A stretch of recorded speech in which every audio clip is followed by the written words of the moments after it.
আসসালামু আলাইকুম।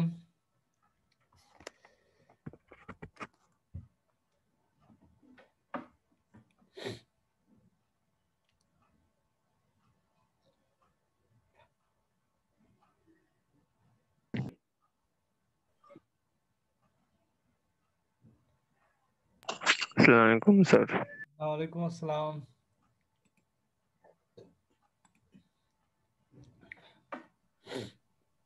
স্যার আসসালামু আলাইকুম। হ্যাঁ, ওয়ালাইকুম আসসালাম। সবাই ভালো আছো না? জি স্যার, আলহামদুলিল্লাহ। আপনি কেমন আছেন? হ্যাঁ, আলহামদুলিল্লাহ। উম,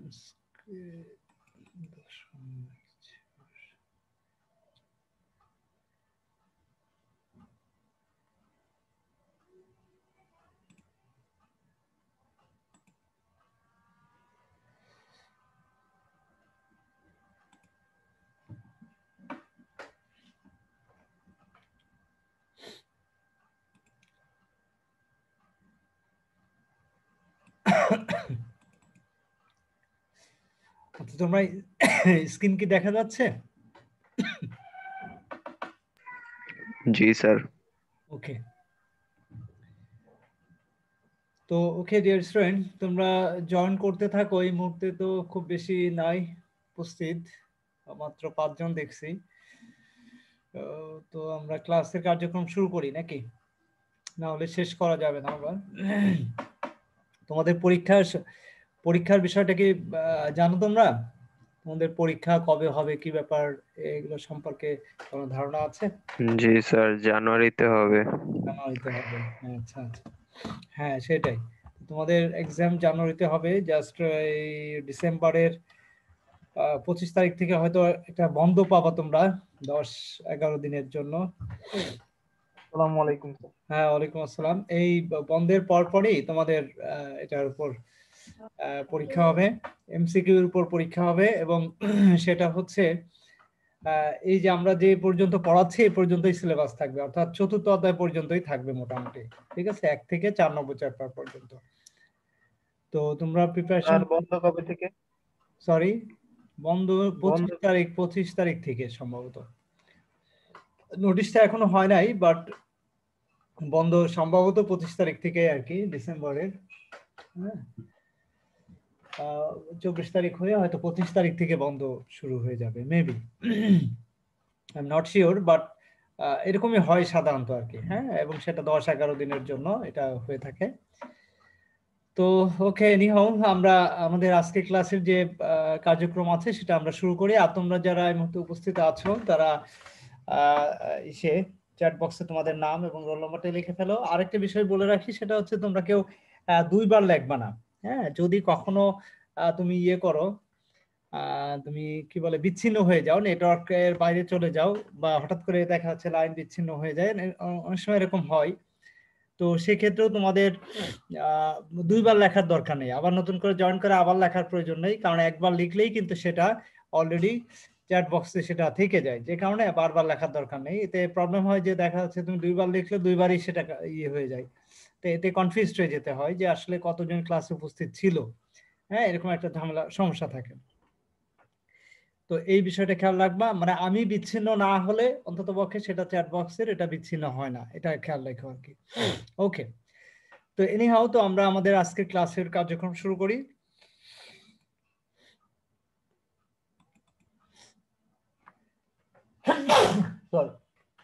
ওকে ডিয়ার স্টুডেন্ট, আজকে মূলত আমরা আমাদের 10ম ক্লাসের কার্যক্রম শুরু করব। তো আজকে আমরা multiple choice question, sorry extremely ঠান্ডা হয়ে গেল।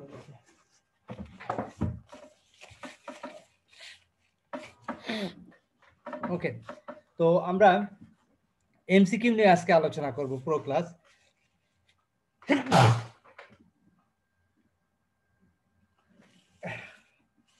ঠান্ডা এতক্ষণ ভালো ছিল না, হঠাৎ করে চলে আসলো, একবার শুরু হলে আর থামে না।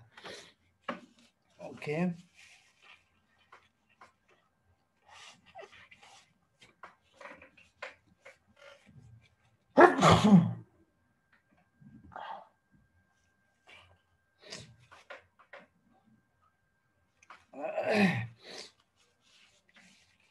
Sorry extremely.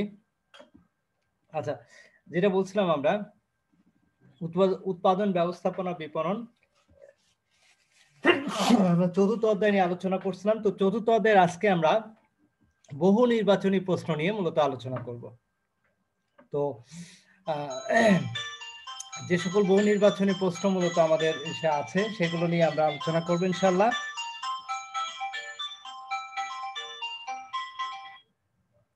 আমার ক্লাস নিচ্ছি।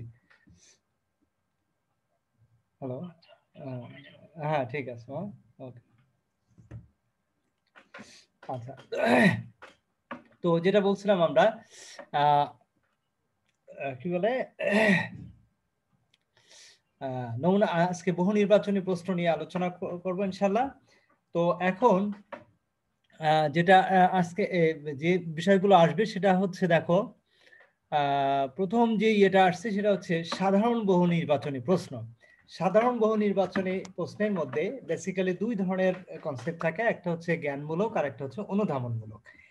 তো জ্ঞানমূলক বলতে কি বুঝি? জ্ঞানমূলক কোশ্চেনগুলো হচ্ছে যেটা আমরা সরাসরি আমরা আমাদের যে পাঠ্যসূচি আছে, আমাদের যে চ্যাপ্টার আছে, সেই চ্যাপ্টারের আলোচনার মাধ্যমে, সেই চ্যাপ্টারের থেকে জ্ঞান অর্জনের মাধ্যমে আমরা এই কোশ্চেনগুলোর আনসার সরাসরি দিতে পারবো। হ্যাঁ, এই জন্য এটাকে বলি জ্ঞানমূলক কোশ্চেন। এবং এই জ্ঞানমূলক কোশ্চেনটা কোনোভাবেই কিন্তু দেওয়া সম্ভব না যদি তোমাদের এই পাঠ্যসূচি সম্পর্কে কোনো ধারণা না থাকে। সে কারণে তোমাদেরকে অবশ্যই কি করতে হবে, পাঠ্যসূচিটা খুব ভালোভাবে পড়তে হবে। তো ওকে, তো যেটা বলছিলাম আমরা প্রথমে আসো মোট দেশজ উৎপাদন, জিডিপি হলো। দেখো নাম্বার 1 কোশ্চেন, মোট দেশজ উৎপাদন হলো। এখন এই মোট দেশজ উৎপাদন বলতে কি বুঝি আমরা, সেটা কিন্তু অলরেডি আমরা আমাদের পাঠ্যসূচি যখন আমরা আলোচনা করছিলাম, চ্যাপ্টার নিয়ে যখন আমরা আলোচনা করি, তখন কিন্তু অলরেডি তোমরা এটা শিখছো। সেখানে আমরা কি শিখেছি দেখো, এখানে অপশন আছে ব্যক্তিগত ভোগ ব্যয় বা মোট ব্যক্তিগত বিনিয়োগের সমষ্টি।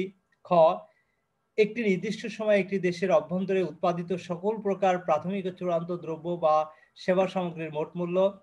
গ, একটি নির্দিষ্ট সময়ে একটি দেশের অভ্যন্তরে উৎপাদিত সকল প্রকার চূড়ান্ত দ্রব্য ও সেবা সামগ্রীর মোট মূল্য। এবং ঘ হচ্ছে সকল প্রকার মজুরি, সুদ ও মুনাফার সমষ্টি। তো এই 4 ধরনের দেখো অপশন আছে। তো এর মধ্যে কোনটা রাইট হবে?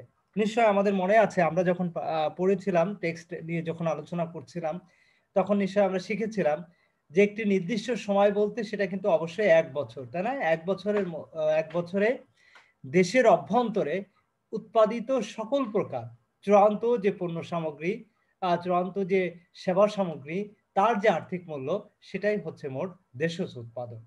ওকে, তো এই হচ্ছে বেসিক্যালি আমাদের মূল আলোচনা। তো ডিয়ার স্টুডেন্ট, এখন তাহলে আমরা দেশজ উৎপাদন কাকে বলে, তো এই বিষয়টা যদি আমাদের জানতে হয়, বুঝতে হয়, তাহলে সেক্ষেত্রে অবশ্যই আমাদের টেক্সট বই সম্পর্কে আগে ধারণা রাখতে হবে, তাহলে কিন্তু আমরা সঠিকভাবে এটার আনসারটা দিতে পারবো। তো এই জন্য আমাদের টেক্সট বই পড়ার কোনো বিকল্প নেই, এটা সবসময় খেয়াল রাখবা। তোমরা আসলে এই সৃজনশীল সিস্টেম আসার কারণে কিন্তু তোমরা টেক্সট বই অনেকটা বিমুখ হয়ে গেছো, তোমরা পড়তে চাও না। কিন্তু মনে রাখবা যে সৃজনশীল মানে কি, যে সৃজনশীল মানে ক্রিয়েটিভ, তোমার ভিতরে একটা ক্রিয়েটিভিটি প্রকাশ পাবে। তো সেই ক্রিয়েটিভিটিটা কিভাবে তুমি দেখাবা যদি তোমার নলেজই না থাকে, তোমার যদি চ্যাপ্টার সম্পর্কে কোনো ধারণা না থাকে, টপিক সম্পর্কে যদি তোমার কোনো ধারণা না থাকে, তাহলে তুমি তোমার সেই ক্রিয়েটিভিটিটা আসবে কোথা থেকে? ক্রিয়েটিভিটি আসার জন্য কিন্তু একটা বেস তৈরি করতে হয়, সেই বেসটাই হচ্ছে আমাদের টেক্সট বই। তো সেই টেক্সট বইটা আমাদেরকে বেশি বেশি ফলো করতে হবে, বেশি বেশি এটা পড়তে হবে, তাহলে আমরা দেখবা জ্ঞান অর্জন করতে পারবো এবং আমরা সেটা অনুধাবনও করতে পারবো। এবং আমাদের চিন্তা চেতনা দিয়ে আমরা যে সমস্ত কোশ্চেন গুলো আসবে সেগুলো আমরা আনসার তখন করতে সক্ষম হব। Excuse me. তো যেটা মূল বিষয়টা হচ্ছে যে আমাদের টেক্সট বই পড়ার কোনো বিকল্প নেই। তোমরা অবশ্যই বেশি বেশি করে, যে যত বেশি টেক্সট বই পড়বে, যে যত বেশি টপিক সম্পর্কে ধারণা রাখবে, সেই তত কিন্তু এমসিকিউ বলো আর সৃজনশীল কোশ্চেন বলো, সবগুলোই কিন্তু সঠিকভাবে আনসার করতে তুমি সক্ষম হবে। তো ডিয়ার স্টুডেন্ট, আমরা 2 নম্বর কোশ্চেনে চলে যাই। দেখো 2 নম্বর কোশ্চেনে বলা হচ্ছে আর্থিক জিডিপিতে কি হয় না আর কি। দেখো, আর্থিক জিডিপিতে মুদ্রাস্ফীতি সমন্বয় করা হয়, মুদ্রাস্ফীতি সমন্বয় করা হয় না, সুদ হারের সাথে সমন্বয় করা হয়, ভিত্তি বছরের মূল্য স্তরের সমন্বয় করা হয়। এখন এখানে আনসারটা কি হবে এটা আমাদেরকে একটু বুঝতে হবে। দেখো আর্থিক জিডিপিতে, ফাইন্যান্সিয়াল যে জিডিপি, গ্রস ডোমেস্টিক প্রোডাক্ট, সেখানে আসলে কি হয় দেখো, এখানে বলা হচ্ছে যে মুদ্রাস্ফীতির সমন্বয় করা হয় না, এটা হচ্ছে সঠিক অ্যান্সার। অর্থাৎ এখানে ইনফ্লেশনের কারণে দেখা হচ্ছে ডলারের এগেনস্টে বা ডলারের বিপরীতে আমাদের যে টাকার যে অবমূল্যায়ন বা টাকার যে ইনফ্লেশন হয়, যেটাকে আমরা বলি মূল্য কমে যাওয়া আর কি, ইনফ্লেশন, মুদ্রাস্ফীতি। অর্থাৎ দেখা গেলো $1 এগেনস্টে টাকার পরিমাণ বেড়ে যাচ্ছে, টাকার দেখা গেলো এখন হয়তো 85 টাকা আছে, সেটা 90 টাকা হয়ে গেল। অর্থাৎ টাকার ভ্যালুটা কমে যাচ্ছে কিসের এগেনস্টে? ডলারের বিপরীতে। তো এই ধরনের পরিস্থিতিকে আমরা বলি মুদ্রাস্ফীতি। তো এই ধরনের ইনফ্লেশন যদি হয় তাহলে সেটা ফাইন্যান্সিয়াল জিডিপি করার সময় আমাদের এটা ক্যালকুলেশন করতে হয় না। দেন 3 নম্বর যেটা বলা হচ্ছে, দেখো ব্যয় পদ্ধতিতে জিএনপি এর সূত্র হলো, ব্যয় পদ্ধতিতে জিএনপি সূত্র কি? ব্যয় পদ্ধতিতে জিএনপি সূত্র হচ্ছে, দেখো জিএনপি সমান C plus I plus G plus X minus M plus হচ্ছে এনএফআই। এখন কোশ্চেন হচ্ছে কোনটা দ্বারা কি বোঝায়? এটা কিন্তু অলরেডি আমরা টেক্সট বই যখন আলোচনা করছিলাম, টপিকগুলো যখন আমরা আলোচনা করছি, তখন কিন্তু এই বিষয়গুলো নিয়ে অলরেডি আমরা আলোচনা করেছি। তারপরেও দেখো এখানে যে বিষয়টা বলা হচ্ছে সেটা হচ্ছে জিএনপি তো আমরা জানি gross national product, C for consumption, I for investment cost, G for government cost, plus হচ্ছে x মাইনাস এম। এখানে x minus M, x for export, m for import, অর্থাৎ নেট রপ্তানি যেটাকে আমরা বলি, নেট রপ্তানি। অর্থাৎ যখন আমরা এক্সপোর্ট বেশি করি ইম্পোর্টের তুলনায়, তখন সেটা নেট রপ্তানি হিসেবে গণ্য হয়। এটা কিন্তু আমাদের তোমার ইয়েও হতে পারে, ইম্পোর্ট বেশি হতে পারে এক্সপোর্টের তুলনায়, এনিহাউ সেটাও কোনো সমস্যা না। কিন্তু যেটাই হোক, যদি এক্সপোর্ট বেশি হয় তাহলে সেটা প্লাস হবে, ইম্পোর্ট বেশি হলে সেটা নেগেটিভ ফিগার আসবে, তখন অটোমেটিক্যালি মাইনাস হয়ে যাবে। এরপরে বলা হচ্ছে এনএফআই, অর্থাৎ এখানে কি বলা হচ্ছে এনএফআই দ্বারা? নেট, নেট কি বলা হচ্ছে? এটা নেট হচ্ছে তোমার, সরি, এফ এফ ফর, তোমাদের মনে আছে এটা এনএফআই?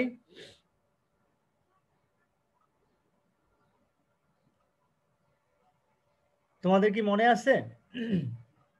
আমি তো জাস্ট ভুলে গেলাম।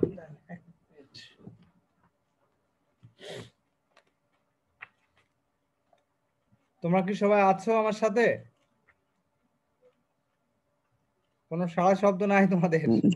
জি স্যার আছি।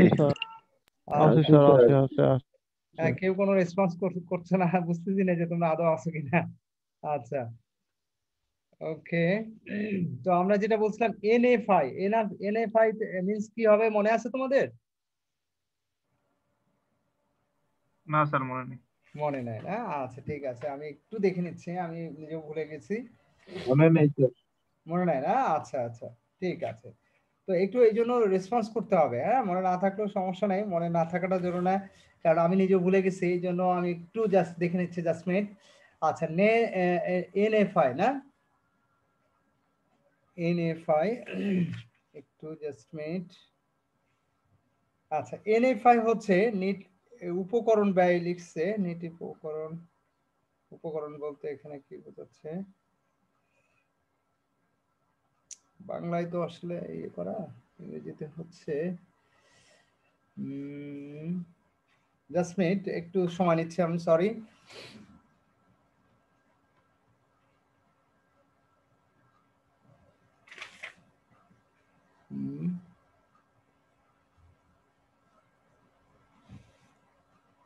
আচ্ছা, এখানে মূল জিনিসটা যেটা বলছে, NA5 হচ্ছে নেট ফ্যাক্টর ইনকাম হবে। এখানে ফ্যাক্টর বলছে উপকরণ আর কি, বাংলাটা দেওয়া আছে বেসিক্যালি। এখানে উপকরণ বলতে বেসিক্যালি ম্যাটেরিয়ালস বোঝায়, কিন্তু যেহেতু NFI তার মানে হচ্ছে নেট ফ্যাক্টরস ইনকাম। হ্যাঁ, তো নেট ফ্যাক্টরস বলতে এখানে বেসিক্যালি আমাদের ওই যে মূল যে ইয়েগুলো, উপকরণগুলো আমরা ব্যবহার করে থাকি, সেই উপকরণগুলোর কথা বলা হচ্ছে। তো নেট ফ্যাক্টরস ইনকাম। আচ্ছা, ওকে, সামনে আসুক, আমরা আরো ক্লিয়ারলি এটা ইনশাল্লাহ ইয়ে করব। তো এটা আমাদের কি করতে হবে? প্লাস করতে হবে। ওকে, তো এই হচ্ছে মূলত ব্যয় পদ্ধতিতে আমাদের জিএনপি বের করার ফর্মুলা। 4 নম্বরটা একটু দেখি। ব্যয় পদ্ধতিতে জিএনপির নিচের কোনটি হস্তান্তর ব্যয়ের উদাহরণ? হস্তান্তর ব্যয় বলতে কি বুঝি আমরা? যেটা ট্রান্সপোর্টেশন ট্রান্সফারেবল কস্ট, হ্যাঁ, হস্তান্তরযোগ্য ব্যয়। আর নিচের কোনটি হস্তান্তরযোগ্য ব্যয়ের উদাহরণ হিসেবে গণ্য হবে সেটা আমরা একটু দেখে নিই। সেটা হচ্ছে যে এখানে তোমার কি বলছে এটা, বাড়ি ক্রয়ের ব্যয়, সরকারের শিক্ষা ব্যয়, আর সরকারের বিনিয়োগ ব্যয় এবং বয়স্ক ভাতা। এই চারটা ব্যয়ের মধ্যে কোনটি আসলে হস্তান্তর ব্যয়ের উদাহরণ হবে? এখানে আমরা যেটা দেখতে পাচ্ছি সেটা হচ্ছে বয়স্ক ভাতা, অর্থাৎ বাড়ি ক্রয়ের ব্যয়, এটা অবশ্যই তোমার হস্তান্তরযোগ্য ব্যয় না। সরকারের শিক্ষা ব্যয়, এটাও হস্তান্তরযোগ্য ব্যয় না। সরকারের বিনিয়োগ ব্যয়, সেটাও হস্তান্তরযোগ্য ব্যয় নাও। তাহলে কি হস্তান্তরযোগ্য ব্যয় হচ্ছে এখানে? বয়স্ক ভাতা। হ্যাঁ, এটা হচ্ছে ওল্ড এজ অ্যালাউন্স, যেটাকে আমরা বলি বয়স্ক ভাতা। এই বয়স্ক ভাতাটা হচ্ছে এখানে ট্রান্সফারেবল কস্ট, যেটা আমরা ইচ্ছা করলে এটা ট্রান্সফার করতে পারি। আচ্ছা, ওকে। প্রকৃত জিডিপি পাওয়া যায় কি? প্রকৃত জিডিপি আমরা কিভাবে পাই দেখো একটু খেয়াল করে। ভিত্তি বছরের দাম স্তর বর্তমান বছরের পরিমাণ হতে, বর্তমান বছরের দাম বর্তমান বছরের পরিমাণ হতে, বর্তমান বছরের দাম স্তর ভিত্তি বছরের পরিমাণ হতে, আর্থিক জিডিপিকে জিডিপি মূল্যায়ন দ্বারা গুণ করে। আর আরেকটা হচ্ছে সুদ হারের পরিবর্তন নির্দেশ করে। এটা কোনটা রাইট হবে? এখানে যদিও 5টা অপশন দেওয়া আছে, এর মধ্যে কোনটা রাইট হবে সেটা আমাদেরকে একটু বুঝতে হবে। এখানে আমরা প্রকৃত জিডিপি, রিয়েল জিডিপি যেটা আমরা বলি, এই রিয়েল জিডিপিটা আমরা পাবো বর্তমান বছরের দাম স্তর, অর্থাৎ রিসেন্ট ইয়ারে, এই চলতি বছরে আমাদের যে দাম স্তর থাকবে এবং বর্তমান বছরের যে পরিমাণ, কোয়ান্টিটি, হ্যাঁ, কি পরিমাণ প্রোডাক্ট উৎপাদন করা হচ্ছে এবং কি পরিমাণ সেই প্রোডাক্টের কি পরিমাণ দাম, এটার মাধ্যমেই মূলত আমরা রিয়েল জিডিপিটা নির্ধারণ করতে পারি। তো ডিয়ার স্টুডেন্ট, নেক্সট 6 নাম্বার যেটা বলছে দেখো,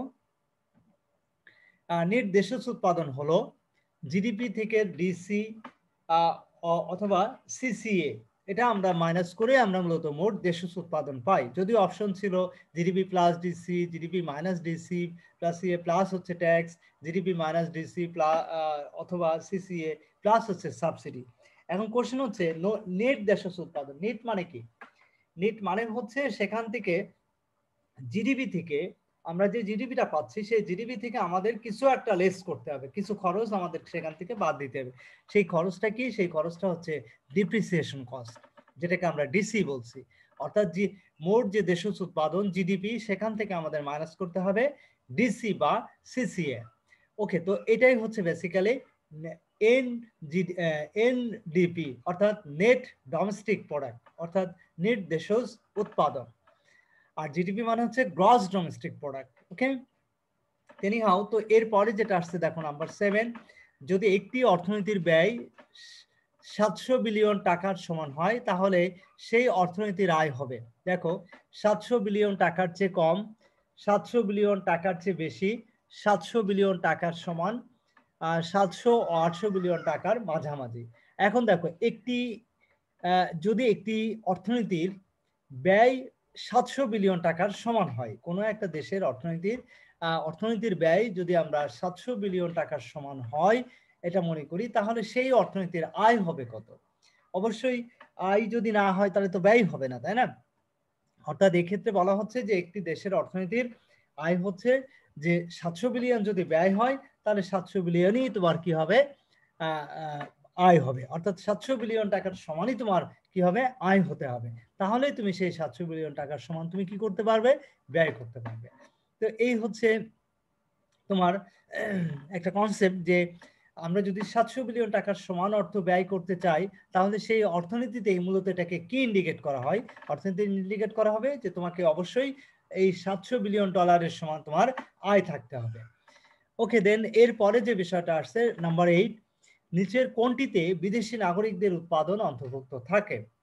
দেখো একটু খেয়াল করে, জিডিপি, জিএনপি, এনএনপি, হস্তান্তর ব্যয়, এই 4টা বিষয়ের মধ্যে নিচের কোনটিতে বিদেশি নাগরিকদের উৎপাদন অন্তর্ভুক্ত থাকে? বিদেশি নাগরিকদের উৎপাদন, তাহলে জিডিপিতে, আমরা বলছি এটা জিডিপিতে। কেন জিডিপিতে হবে সেটা আমাদেরকে একটু বুঝতে হবে।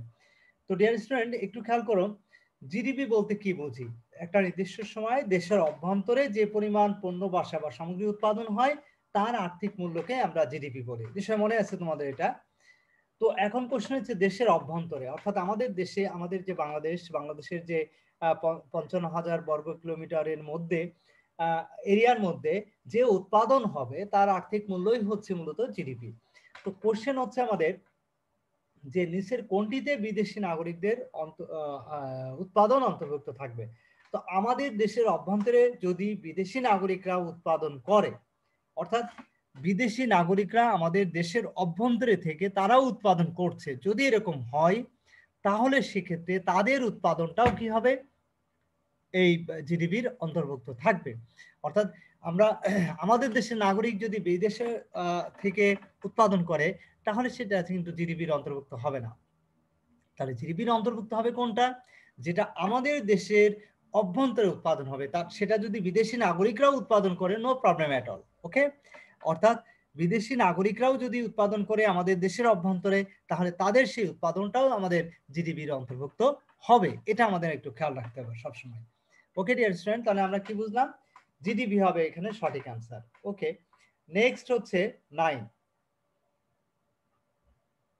নম্বর কি বলছে দেখো, ব্যক্তিগত আয় হতে ব্যক্তিগত কর বাদ দিলে কোনটি পাওয়া যায়।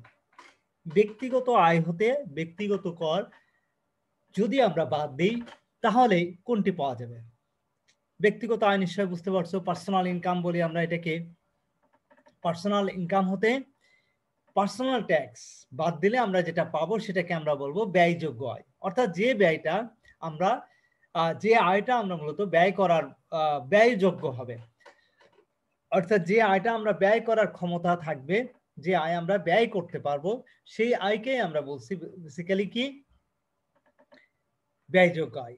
অর্থাৎ দেখো একটু খেয়াল করে, ব্যক্তিগত আয় হতে ব্যক্তিগত ব্যয় বাদ দিলে আমরা যেটা পাই সেটাই হচ্ছে মূলত ব্যয়যোগ্য আয়। এখানে অপশন আছে উপকরণ দামে জাতীয় আয়, বাজার দামে জাতীয় আয়, ব্যয়যোগ্য আয়, আরেকটা হচ্ছে স্থির দামে জাতীয় আয়।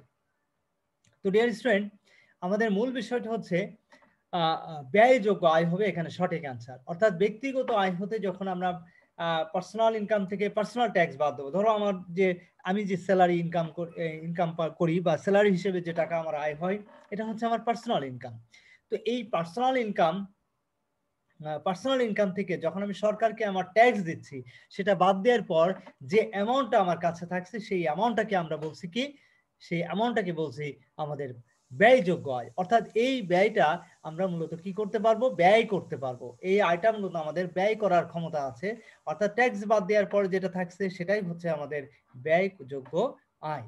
তো রেস্টুরেন্ট এর পরে যেটা আসছে সেটা হচ্ছে নাম্বার 10। দেখো, নিম্নের কোনটি জিডিপিতে অন্তর্ভুক্ত হয় না।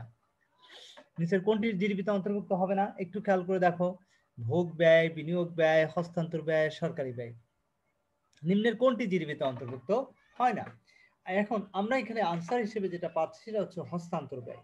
অর্থাৎ হস্তান্তরযোগ্য যে ব্যয়, সেই ব্যয়গুলো আসলে কি হবে না, তোমার জিডিপির অন্তর্ভুক্ত করা হবে না। অর্থাৎ জিডিপিতে কোনোভাবে আমরা ভোগ ব্যয় অন্তর্ভুক্ত হবে, consumption cost, investment cost, government cost, এগুলো সবই কিন্তু জিডিপিতে অন্তর্ভুক্ত হবে। কিন্তু ট্রান্সফারেবল যে কস্ট, সেটা কিন্তু কোনোভাবে জিডিপিতে অন্তর্ভুক্ত হবে না। এটা আমাদেরকে খেয়াল রাখতে হবে। নাম্বার 11, জাতীয় আয়ের পরিমাপের প্রচলিত পদ্ধতি কয়টি। জাতীয় আয় পরিমাপের প্রচলিত পদ্ধতি অবশ্যই 3টা, মনে আছে নিশ্চয়। হ্যাঁ, প্রোডাকশন পদ্ধতি, তারপরে হচ্ছে income method and expense method, অর্থাৎ উৎপাদন পদ্ধতি, আয় পদ্ধতি এবং ব্যয় পদ্ধতি। এই তিন ভাবে সাধারণত আমরা জাতীয় আয় পরিমাপ করে থাকি। ওকে ডিয়ার স্টুডেন্ট, নেক্সট নাম্বার হচ্ছে নাম্বার 12। একটি দেশের মোট জাতীয় আয়কে মোট জনসংখ্যা দ্বারা ভাগ করলে কি পাওয়া যাবে। নিশ্চয় মনে আছে তোমাদের, একটি দেশের মোট জাতীয় আয়কে যখন আমরা মোট জনসংখ্যা দ্বারা আমরা ভাগ দিই, তখন যেটা পাই সেটা হচ্ছে মাথা পিছু আয়, অর্থাৎ পার ক্যাপিটা ইনকাম। নিশ্চয় মনে আছে তোমাদের যে আমাদের বেসিক্যালি এখানে জিএনপি বলা হচ্ছে মোট জাতীয় আয়। এক্স্যাক্টলি মোট জাতীয় আয় তখনই হবে যখন মোট জাতীয় আয় থেকে কোনো খরচ বাদ দেওয়ার থাকবে না, কোনো কিছু বাদ দেওয়া। অর্থাৎ বেসিক্যালি কিন্তু এটার আনসারটা হওয়ার কথা নেট জাতীয় আয়, নেট জাতীয় আয়। তো নেট জাতীয় আয়ের ক্ষেত্রে আমাদের তো সেই ইয়েটা বাদ দিতে হবে, ডিপ্রিসিয়েশন কস্ট বা যে এনএনপি যেটা, এটা যদি থাকে তাহলে সেক্ষেত্রে আমাদের সেটা ক্যালকুলেশন বা কনসিডার করতে হবে। তো সেটা যদি না থাকে তাহলে তো সেটা করার দরকার নেই, তখন জিএনপি থাকবে, জিএনপিকেই আমাদের টোটাল জনসংখ্যা দ্বারা ভাগ দিলে আমরা যেটা পাবো সেটাই হচ্ছে মূলত পার ক্যাপিটা ইনকাম, পিসিআই, অর্থাৎ পার ক্যাপিটা ইনকাম, মাথা পিছু আয়। তো ওকে ডিয়ার স্টুডেন্ট, নেক্সট যেটা আসছে সেটা হচ্ছে দেখো নাম্বার 13, ব্যয়ের দৃষ্টিকোণ থেকে জাতীয় আয় পরিমাপের ক্ষেত্রে কোনটি যোগ হয় নিচে? ব্যয়ের দৃষ্টিকোণ থেকে খাজনা, মজুরি, মুনাফা, রপ্তানি ও আমদানির পার্থক্য। খাজনা, মজুরি, মুনাফা এবং আরেকটা হচ্ছে কি রপ্তানি ও আমদানি পার্থক্য। এই চারটা বিষয়ের মধ্যে কোনটি আসলে ব্যয়ের দৃষ্টিকোণ থেকে ব্যয়ের দৃষ্টিকোণ থেকে জাতীয় আয় পরিমাপ করার সময় আমাদের কনসিডার করতে হবে বা যোগ করতে হবে, সরি। তো তাহলে কোনটা যোগ করতে হবে? অবশ্যই মনে আছে নিশ্চয় আমাদের C plus I G plus I, হ্যাঁ, এটার সাথে আমরা প্লাস করি নেট রপ্তানি, অর্থাৎ রপ্তানি এবং আমদানির যে পার্থক্য সেটা কিন্তু আমরা প্লাস করি। আমরা কিন্তু তোমার খাজনাও করি না, মজুরিও করি না, মুনাফাও কিন্তু করি না, আমরা করি কি এক্সপোর্ট মাইনাস ইম্পোর্ট যেটা থাকে সেটা, অর্থাৎ রপ্তানি এবং আমদানির পার্থক্য। তো ডিয়ার স্টুডেন্ট, নিশ্চয় তোমাদের কাছে পুরো বিষয়টা ক্লিয়ার হয়েছে। ওকে, নেক্সট নাম্বার 14, জাতীয় উৎপাদনে আর্থিক মূল্যের সমষ্টিকে কি বলে? দেখো, জাতীয় উৎপাদনের আর্থিক মূল্যের সমষ্টিকে কি বলে? এখানে মোট জাতীয় আয়, মোট ব্যক্তিগত আয়, মোট সামষ্টিক আয়, মোট ব্যয়যোগ্য আয়, হ্যাঁ। তো এই যে আয়গুলো আছে এই আয়গুলো আমাদের এখানে দেখানো হয়েছে। তো এর মধ্যে আসলে বলা হচ্ছে যে কোনটি আসলে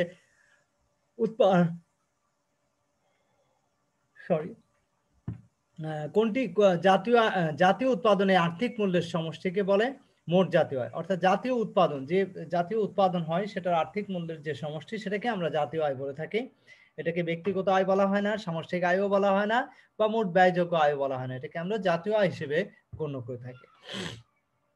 নাম্বার 15 বলা হচ্ছে দেখো, কত সময়ের জন্য জাতীয় আয় প্রণয়ন করা হয়? নিঃসন্দেহে 1 বছরের জন্য, নিশ্চয়ই 1 যুগের জন্য নয়, এটা আমাদের মনে আছে নিশ্চয়ই। ওকে ডিয়ার স্টুডেন্ট, এর পরে যেটা আসছে নাম্বার 16, একটি দেশের জীবনযাত্রার মানের প্রধান নির্দেশক কোনটি? নিচে দেখো, একটু খেয়াল করে, মোট অভ্যন্তরীণ উৎপাদন, নিট অভ্যন্তরীণ উৎপাদন, মাথাপিছু আয়, জাতীয় আয়, অর্থাৎ যে কোনো একটা দেশের সে দেশের জনগণের জীবনযাত্রার মান নির্দেশ করে এরকম উপাদানটা কি আসলে?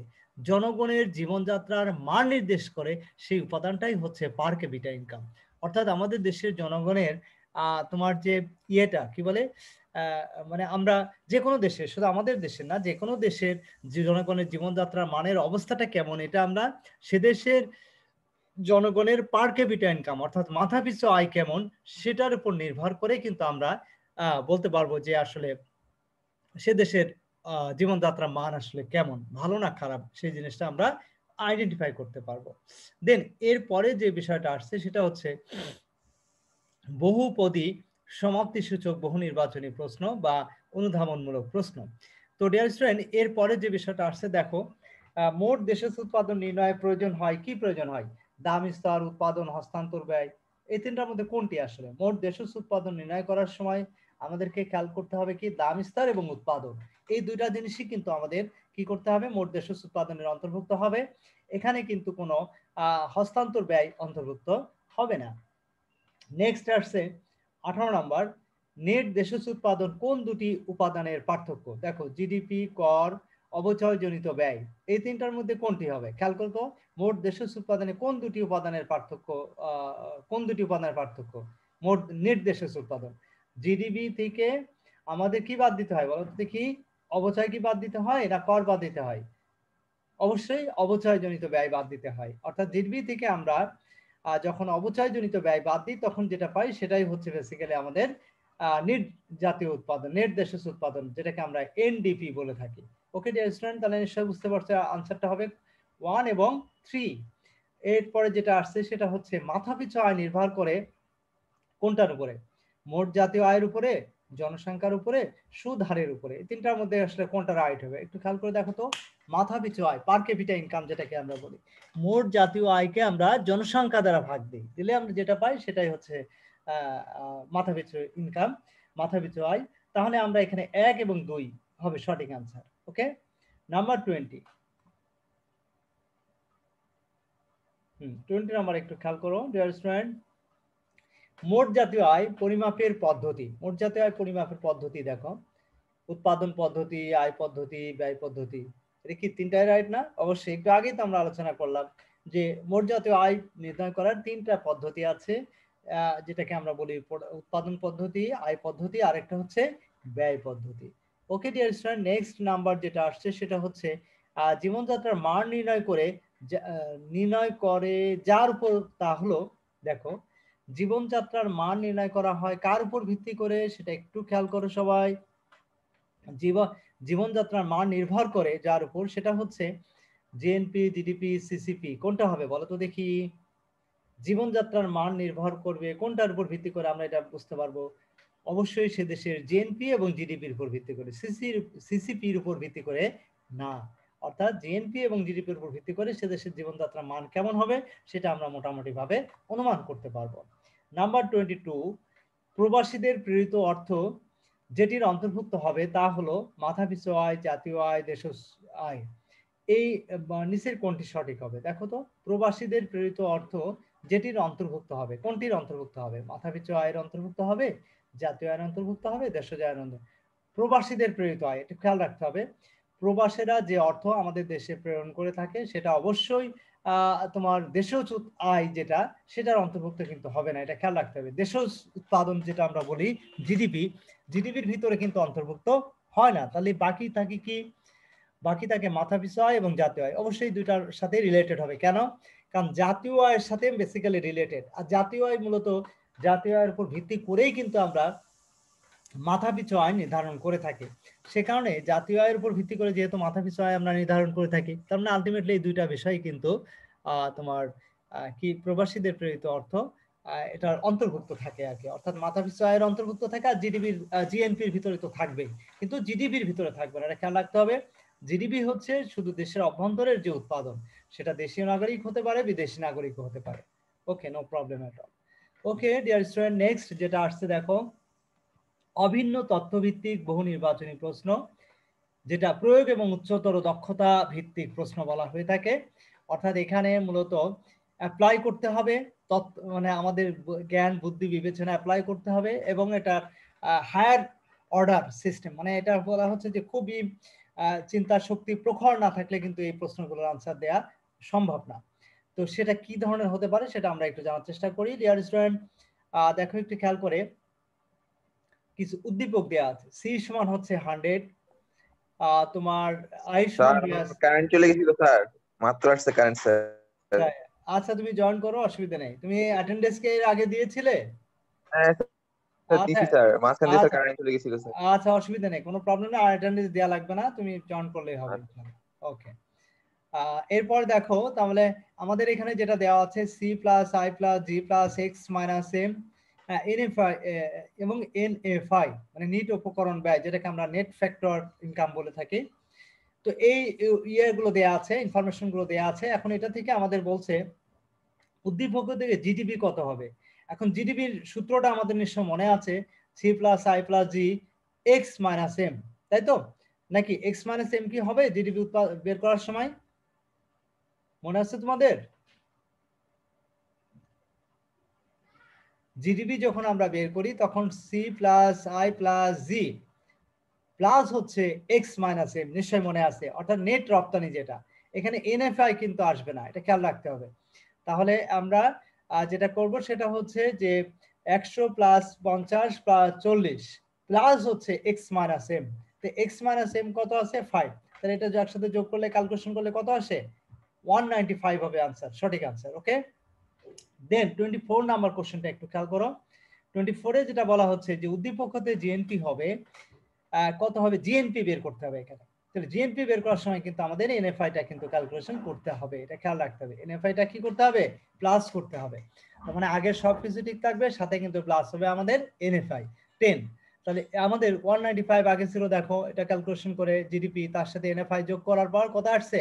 205, এবং এটাই হবে আমাদের সঠিক answer. Okay dear student, next ইয়েটাতে চলে যাই, আমরা কোশ্চেনে চলে যাই।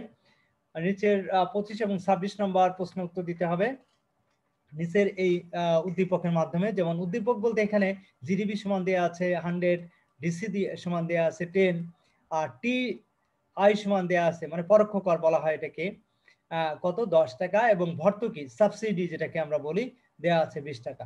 তো এর উপর ভিত্তি করে আমাদেরকে নিচের দুইটা কোশ্চেনের আনসার দিতে হবে। নাম্বার 25 বলছে, দেখো উদ্দীপক হতে